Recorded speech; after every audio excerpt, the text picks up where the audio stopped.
എൻ്റെ കയ്യിൽ ചപ്പാത്തിയുണ്ട്, ചായപ്പൊടിയുണ്ട്. ഇത് രണ്ടും കൂടെ നമ്മൾ ഒരുമിച്ച് കഴിക്കാൻ പോവുകയാണ്.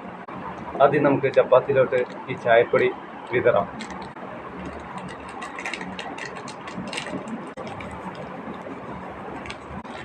നമ്മളങ്ങനെ ചപ്പാത്തിയിൽ ചായപ്പൊടി ഇട്ടിട്ടുണ്ട്, കാണിച്ചു തരാം. ചപ്പാത്തിയിൽ ചായപ്പൊടി വിതറിയിട്ടുണ്ട്.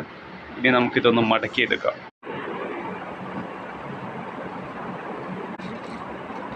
കഴിക്കട്ടെ.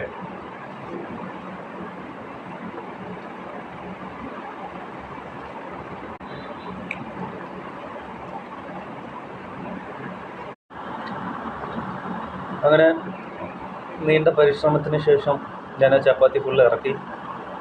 വലിയ ടേസ്റ്റ് വ്യത്യാസമൊന്നുമില്ലായിരുന്നു. ആക്ച്വലി ഇറ്റ്സ് ഗുഡ്, കൊള്ളാം, നല്ല ടേസ്റ്റ് ഉണ്ടായിരുന്നു.